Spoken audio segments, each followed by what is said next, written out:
Во моментов е тој мораториум кој што го споменавме, правите ревизија, што покажува таа ревизија, дали и колку наменски се делени овие пари и каде завршувале?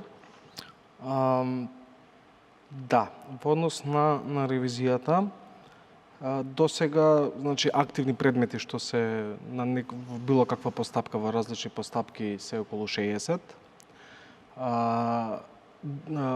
Споменав минатата недела имаме нови 17 и од пред месец дена што веќе се вршат подготовки припремни се уште околу 7-8 компании, значи некаде ќе стигне околу 80 и 80 и некоја компанија, да. Каде што има неправилности, каде што директно комитетот одлучил дека они не ги исполниле ниту обврските, ниту проектните активности, ниту го испочитувале буџетот кој самите го презентирале.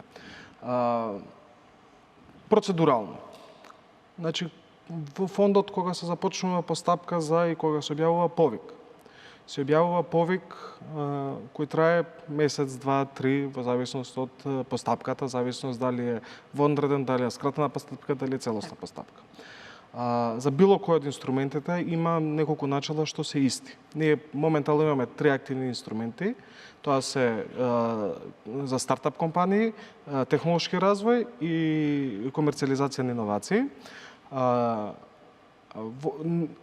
Основните услови се за сите исти.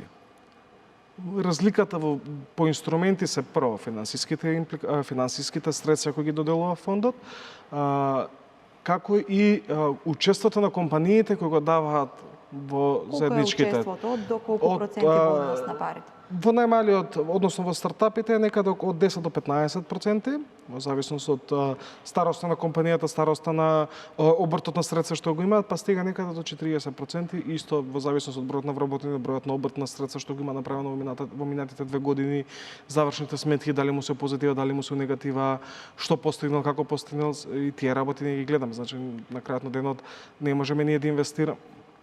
Идејата на фондот е не да не се инвестира само во компанија вчера формена така, значи да, ние точно дека даваме ризичен капитал. Ги потикнуваме компаниите со тој ризичен капитал.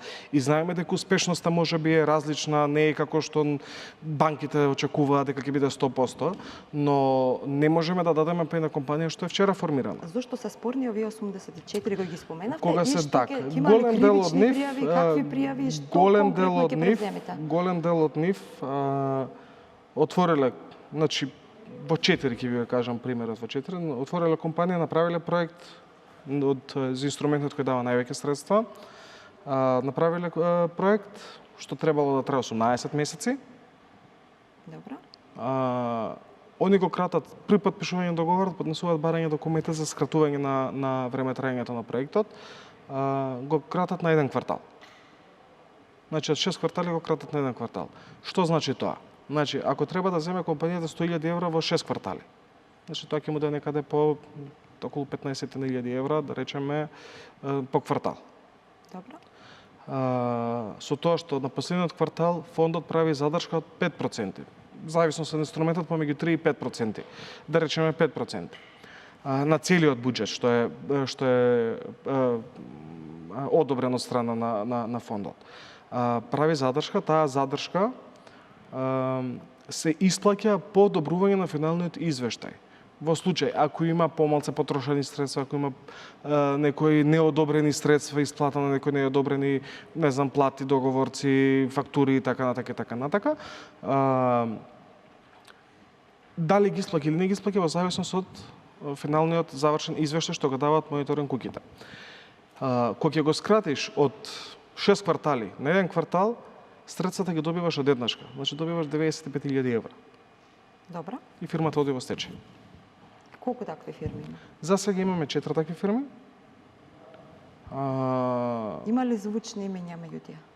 Јас навистина не сакам да ги споменувам имињата на компаниите. Знам дека секој сака да ги слуша, но не сакам да на крајот на денот ние не сме истражен орган. Ние целата документација ја припремаме, ја даваме, веќе се спремни 9 од 11 предмети кои треба да се дадат во финансова полиција. Заедно тогаш со финансовата полиција можеме, ако е дозволено, да изнесеме и имиња на компании, на корисници, на физички лица.